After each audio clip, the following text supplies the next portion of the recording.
দয়া করে আযাব থেকে বাঁচাও।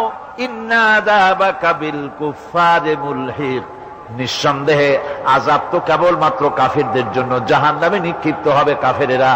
হে আল্লাহ তাআলা, আমি তোমার আযাবকে ভয় করতেছি, তোমার জাহান্নামের শাস্তি থেকে আমারে বাঁচাইয়া দাও। জাহান্নামের শাস্তি থেকে যদি বাঁচতে হয় তাহলে দোয়া কুনুতটা বুঝিয়া নামাজটা যদি সেইভাবে আদায় করা যায়, নামাজ কামেল হয়ে যাবে। কোন আলহামদুলিল্লাহ।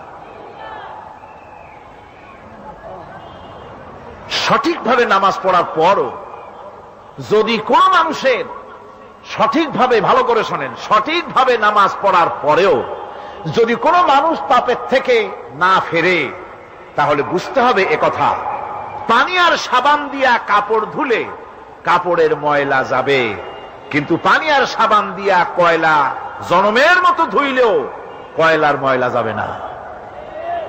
কথা বুঝে আসছে? এর থেকে আর উত্তম দৃষ্টান্ত আমার কাছে নাই। নামাজ পড়ার পরেও যদি চরিত্র ভালো না হয়, বুঝতে হবে নামাজ হচ্ছে না, কাঙ্ক্ষিত মানের নামাজ আদায় হচ্ছে না।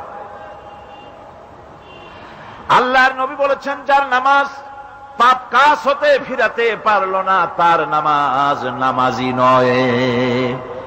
আবার শুনুন, রাসূল বলছেন, যার নামাজ তাকে পাপের কাছ থেকে ফিরাতে পারলো না, তার নামাজ নামাজ নয়, ওইটা নামাজ হয় নাই, যার জন্য তার পাপ থেকে তারে ফিরাইতে পারছে না। আর কিয়ামতের দিন বেনামাজিরা সবচাইতে বেশি অপমানিত হবে। সবচাইতে বেশি অপমানিত হবে কারা? বেনামাজিরা। কিভাবে?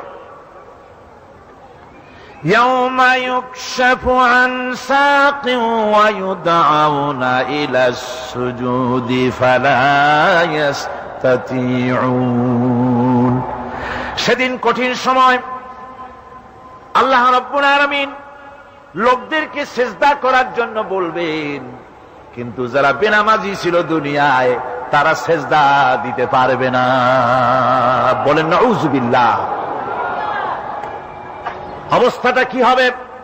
খাশিআতান আবসারুহুম তারহাকুহুম যিল্লাহ, তাদের দৃষ্টি নিচু হবে, লাঞ্ছনা এবং অপমান তাদের উপরে চেপে বসবে, সিজদা দিতে পারবে না। আল্লাহ আমাদেরকে ক্ষমা করুন। কিয়ামতের দিন হযরত আদম আলাইহিস সালাম থেকে শুরু করে পৃথিবীর সমস্ত মানুষের সামনে আল্লাহ রাব্বুল আলামিন সিজদা করার জন্য অর্ডার করবেন। যারা নাকি বেনামাজি, ওরা আল্লাহর দরবারে সেদিন সিজদা দিতে পারবে না, লাঞ্ছিত অপমানিত হবে। যারা নাউযুবিল্লাহ।